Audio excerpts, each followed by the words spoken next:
नरेंद्र की परीक्षा लेने के लिए रामकृष्ण जी ने दक्षिणेश्वर आने पर नरेंद्र की ओर ध्यान देना ही बंद कर दिया। वे न उनके गीत सुनते न ही बातचीत करते।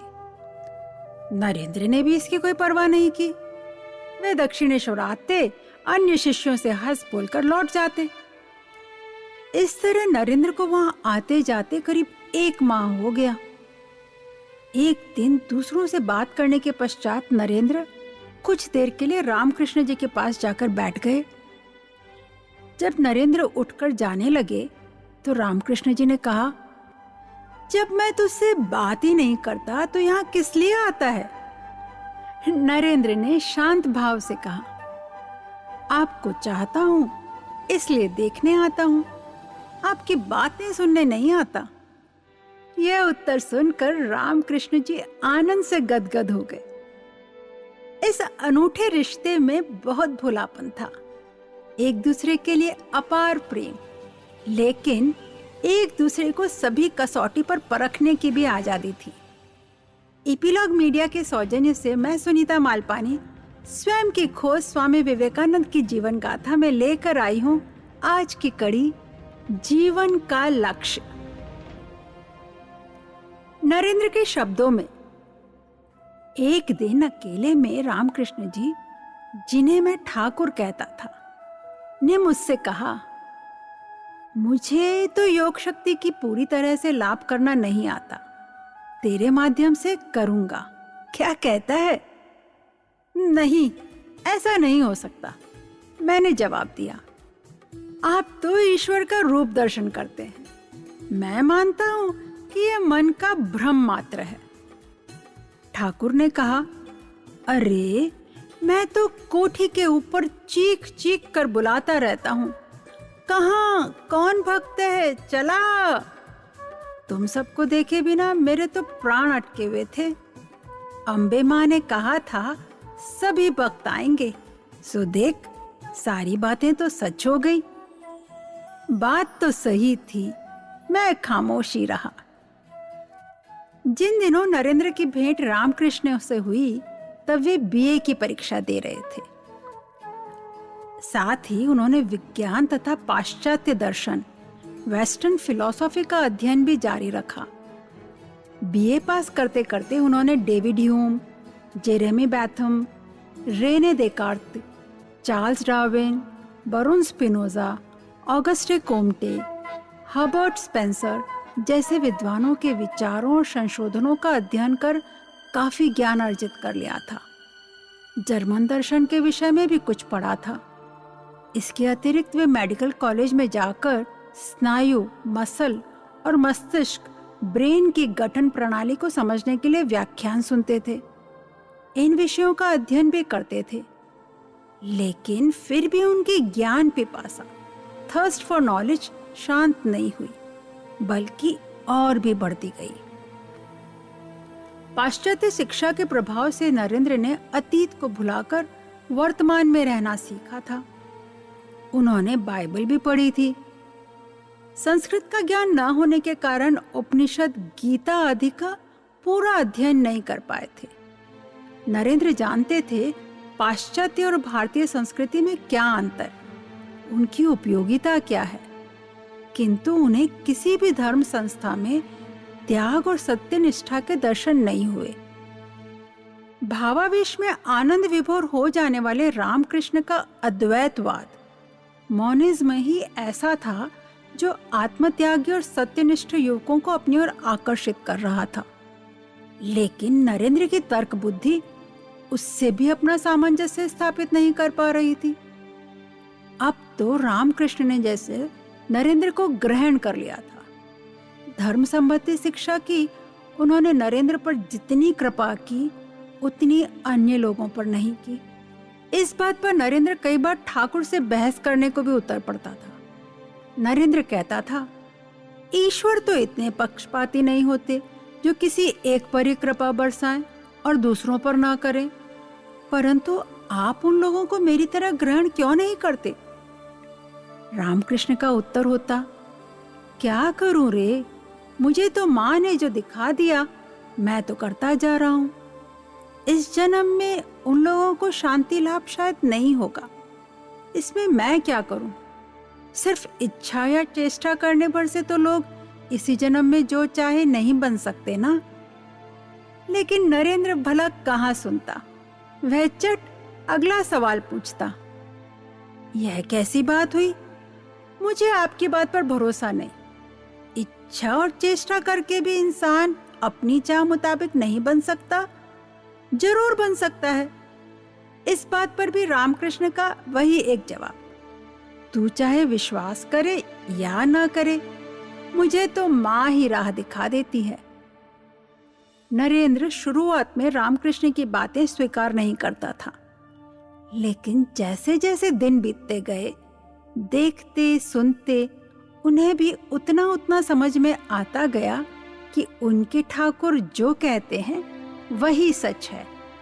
दक्षिणेश्वर में रामकृष्ण दूसरों को जो पढ़ने को मना करते, वही वही किताबें वे नरेंद्र को पढ़ने के लिए थमा देते थे। ऐसी ही एक किताब थी अष्टावक्र संहिता। अगर कोई वह पुस्तक निकालता और ठाकुर देख लेते तो वे उसे वह किताब पढ़ने से मना कर देते थे और दूसरी किताबें और ग्रंथ पढ़ने के लिए कहते। लेकिन जब नरेंद्र उनके समीप रहता, वे उसे वही अष्टावक्र संहिता निकालकर पढ़ने को कहते थे। अगर नरेंद्र आनाकानी करता, ठाकुर हंसते हुए कहते, मैं तुम्हें सिर्फ पढ़ने को नहीं कह रहा, यह जरा पढ़कर मुझे सुनाने को कह रहा हूं। जरा पढ़कर मुझे सुना ना। उस दिन के अद्भुत स्पर्श से नरेंद्र के अंदर एक आश्चर्यजनक भावांतर जाग उठा था। उसे लगने लगा सच्ची ईश्वर के अलावा इस विश्व में और कुछ भी नहीं है। उसने सोचा शायद थोड़ी देर का प्रभाव है, खत्म हो जाएगा। लेकिन वह भावना बूंद भर भी कम नहीं हुई। घर में खाते पीते, सोते, कॉलेज जाते, हर पल यही दृश्य उसके दिखाई देने लगा। उसे लगने लगा जैसे वह और बाकी सब एक ही है। सब कुछ एक सपने जैसा लग रहा था। मां डर जाती थी। वह कहती, लगता है अंदर ही अंदर तुझे किसी गहरे रोग ने पकड़ लिया है। पहली बार नरेंद्र ने एक ऐसे व्यक्ति को देखा जो साहस के साथ बोल सकते थे, मैंने ईश्वर को देखा है, धर्म सत्य है, इसकी अनुभूति की जा सकती है। इस जगत के जैसे ही ईश्वर के अनंत गुणों को भी महसूस किया जा सकता है। अब नरेंद्र रामकृष्ण परमहंस के पास प्रतिदिन जाने लगे। शुरू में जब नरेंद्र रामकृष्ण से मिला था, तब एक दिन उन्होंने भाव की स्थिति में कहा, तू आ गया। नरेंद्र ने उस समय सोचा, आश्चर्य है, ऐसे पूछ रहे हैं जैसे मुझे बहुत पहले से जानते हो। उन्होंने फिर पूछा, तुझे क्या कोई ज्योति दिखाई देती है? नरेंद्र ने आश्चर्य से उत्तर दिया, जी हाँ, सोने से पहले माथे के करीब कैसी तो भी ज्योति घूमती रहती है। 18 वर्ष की आयु में नरेंद्र ने रामकृष्ण के पास जाना आरंभ किया था। बीए पास करते करते वे 21 वर्ष के हो चुके थे। धन, ऐश्वर्य, वासना, सुख भोग की उन्होंने कभी इच्छा नहीं की थी। सत्य की खोज तथा मानव जाति का कल्याण ही उनके जीवन का परम लक्ष्य था। नरेंद्र ने जब बीए की परीक्षा पास भी नहीं की थी, उनके पिता विश्वनाथ ने उन्हें अटॉर्नी निमाईचरण बसु के पास भेजना शुरू कर दिया था, ताकि वे भी कानून की शिक्षा पाकर उनके जैसे सफल वकील बन सके। इसके अलावा वे यह भी चाहते थे कि नरेंद्र रामकृष्ण के चक्कर में न पड़कर अपनी गृहस्थी बसा ले। दोस्त भी उसे समझाते, लेकिन नरेंद्र के विचार थे, मैं मानता हूं सन्यासी जीवन मेरे लिए सर्वोच्च आदर्श जीवन है। इस बात पर मित्र कहते, अपनी प्रतिभा और बुद्धि के प्रयोग में उन्नति करो। संसार में आए हो तो जीवन का सही अर्थ पहचानो। दक्षिणेश्वर के रामकृष्ण ने तुम्हारी बुद्धि खराब कर दी है। यदि अपनी खैर चाहते हो तो उस पागल का साथ छोड़ दो। अन्यथा तुम्हारा सर्वनाश निश्चित है।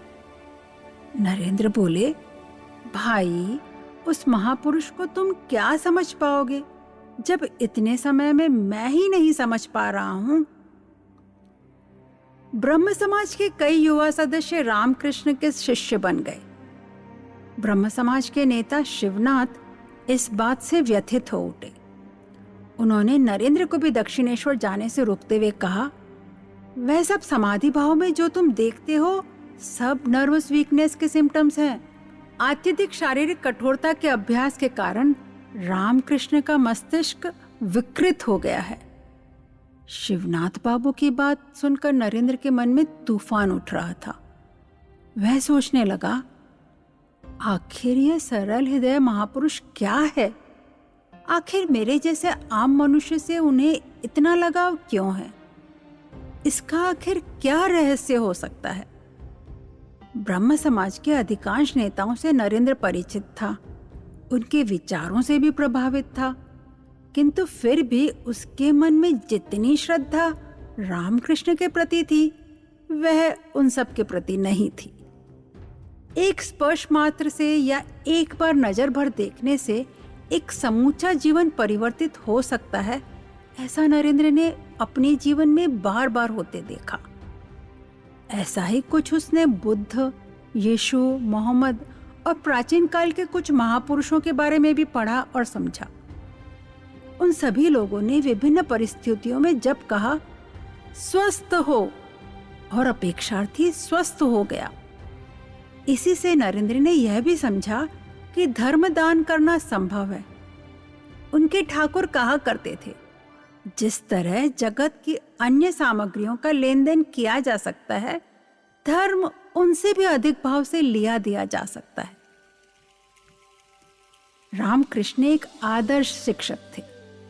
उन्होंने कभी भी विभिन्न स्वभाव वाले शिष्यों के साथ समान अनुशासन नहीं बनाए। उन्होंने नरेंद्र से हिंदू पौराणिक कथाओं के देवी देवताओं की वास्तविकता में विश्वास करने के लिए भी नहीं कहा।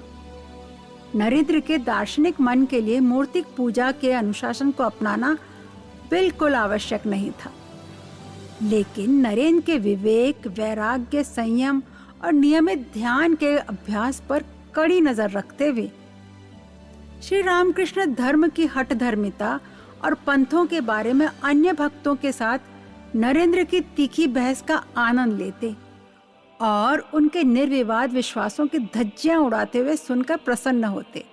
लेकिन जब नरेंद्र दिव्य मां काली के प्रति श्रद्धा दिखाने के लिए अन्य किसी को चिढ़ाता तो गुरु भगवान के रूप में शिष्य के विश्वास को अस्थिर करने के इन प्रयासों को बर्दाश्त नहीं करते। आमतौर पर रामकृष्ण ईश्वर और आत्मा अलग है यानी द्वैतवाद की शिक्षा देते थे।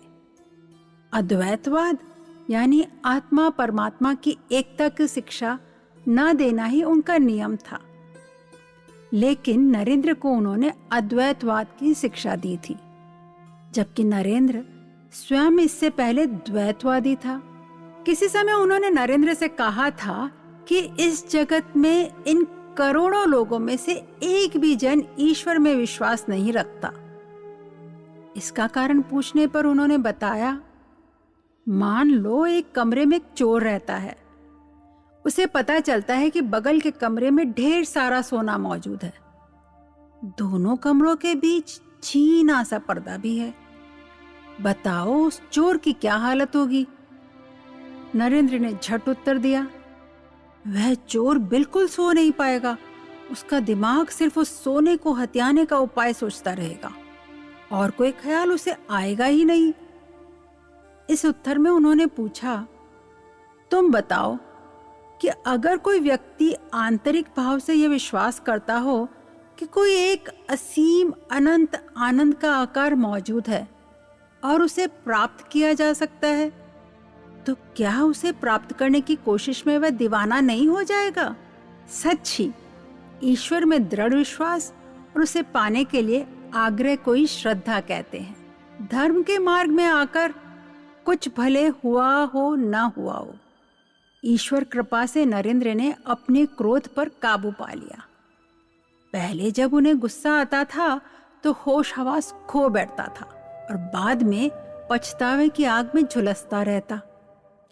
अब अगर कोई अकारण से उसे चोट भी पहुंचाए, नितांत अपकार भी कर दे, तब भी उस पर पहले की तरह क्रोध नहीं आता था उसे। ठाकुर के पास कितने आनंद से दिन कट रहे थे, वह किसी और को समझाना नरेंद्र के लिए बहुत मुश्किल था। खेल खेल में मामूली दैनिक माध्यमों से वे अनजाने में ही लगातार उच्च शिक्षा देते हुए बड़े विस्मित ढंग से उनका आध्यात्मिक जीवन गठन करते रहे। शागिर्द को तालीम देते हुए जैसे कोई महाबली पहलवान अपने को संयम रखते हुए कभी स्वयं उससे हार जाता है, कभी अपनी ताकत का प्रदर्शन करते हुए उसे हरा देता है और इस तरह उसमें आत्मविश्वास को बढ़ावा देता है। ऐसे ही अपने शिष्यों के साथ रामकृष्ण अपने बर्ताव में अक्सर उसी तरह का भाव लाते थे। उनमें से प्रत्येक में निहित आध्यात्मिकता का बीज फूल फलीभूत होकर आने वाला कल जो आकार धारण करेगा, वे भाव में डूबे उसे समझ लेते, उनकी प्रशंसा करते, प्रोत्साहित करते। कहीं वे भटक कर जीवन की ऐसी सफलता गंवा न दे, इस बार में विशेष सतर्कता से उनके हर आचरण पर गौर करते थे और उपदेश देकर उन सबको संयत रखते थे। वे बारीकी से सभी के कदम कदम पर नजर रखते हुए उन्हें नियंत्रित रखते, लेकिन किसी को इसका हल्का सा भी आभास नहीं होता था। वही था उनका शिक्षादान और जीवन गठित कर देने का अपूर्व कौशल। ध्यान के समय शिष्यों का मन एक स्थिति के बाद जब एकाग्र नहीं हो पाता, ऐसे में वे खुद के संस्मरण सुनाते कि वे क्या करते थे और इस तरह वे उन्हें तरह तरह के कौशल भी बताते थे। नरेंद्र को उन्होंने अंतिम प्रहर में आलम बाजार की जूट मिल के सायरन की आवाज में भी मन को एकाग्र करना सिखाया। ध्यान के समय शरीर को भूलकर मन को लक्ष्य करने पर जब नरेंद्र को बाधा हुई, तब ठाकुर ने अपने नाखूनों से उनकी भौहों के बीच जोर से आघात किया और कहा, इस वेदना पर अपने मन को एकाग्र कर। कितने अद्भुत तरीके से नरेंद्र ने अपने जीवन का लक्ष्य चुना और साथ ही गुरु को भी। ऐसे ही अनुभूतिपूर्ण किस्सों को सुनते रहे स्वयं की खोज स्वामी विवेकानंद की जीवन गाथा में एपीलॉग मीडिया के साथ आपके फेवरेट पॉडकास्ट स्टेशंस पर।